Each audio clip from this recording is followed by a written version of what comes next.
mellifluous Monday morning.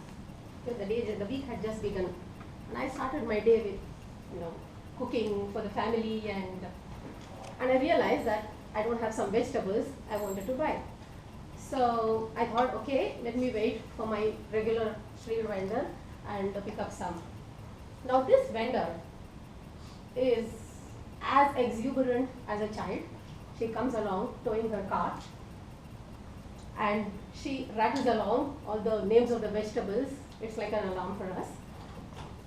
She never shows up. I kept waiting and waiting and waiting, nothing. Then I was just almost about to give up all my hopes about having her. And then I see at a distance, she's coming very slowly, pushing herself with great difficulty. And when I went close to her, what I saw was a shock. She was bruised all over, and she was just not able to talk. I asked her, what happened? She said, oh, last night I was beaten in black and blue by my husband. He was drunk as a skunk, and in fact, he also beat up my grown-up daughter. This lady is a woman with 2 children, the grown-up daughter that I spoke about, and the younger one, and this little boy is just watching the scene. House was in a mess, and still this lady wants to, make her day by selling these vegetables. Now this put me in a deep thought. I was absorbed myself in ruminating the entire conversation. Good afternoon, Toastmasters. Why did I narrate this incident? Do you think this is just a one-off incident with that vegetable vendor? Definitely not. If you really get into probing with your maid or your vendor, I can guarantee you, in all probabilities, you would listen to a similar kind of a story. They say, firstly, you take a drink, and then the drink takes the drink, and then the drink takes you. It's so true. Now, I'm not here to preach that, guys, please stop drinking. It's probably not practical, and I don't think it's the right forum. But what really is serious is the impact of binge drinking. And by that, what I mean is heavy drinking at regular intervals. So, binge drinking not only spoils one's health, it's anyway a given thing, but in addition to that, it also leads to domestic violence, verbal abuse, physical abuse. Spouse is generally the victim, children are victims. As part of the study, apparently, I believe, about 80% of domestic abuse that happens in India is due to a person at home who is influenced by alcohol.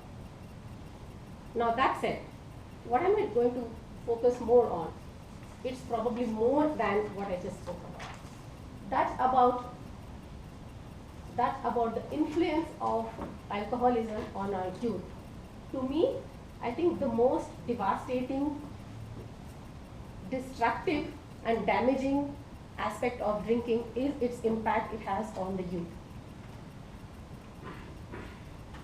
In India, especially in slums, we have youth, something like about 76 million youth are in slums, which constitutes about 13% of India's youth population. Now that's a whopping population which is the face to our future. This population is subject to so much of drinking in their respective families, in almost every family. Typically, if you see the scenario in a slum family is father is a drunkard, mother is an illiterate, hapless woman, a victim of her drunkard husband, and the children, the child here, he is looking at his parents, and guess what? Is he just not going to imitate his parents? So he is watching, and he is obviously going to learn, pick up the habits. And how does he manage to do this? He starts committing petty crimes, lying to parents, small thefts, and guess what that leads to? This same youth eventually become the criminals of the country.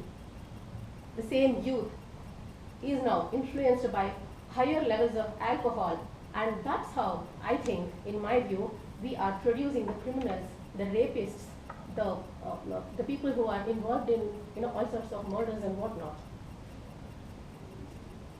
so dangerous. Ladies and gentlemen, drinking is such a bane for this country. It's so much of a bane. The government of India has imposed this regulation that any advertisements that glorifies drinking is completely banned, be it directly or indirectly.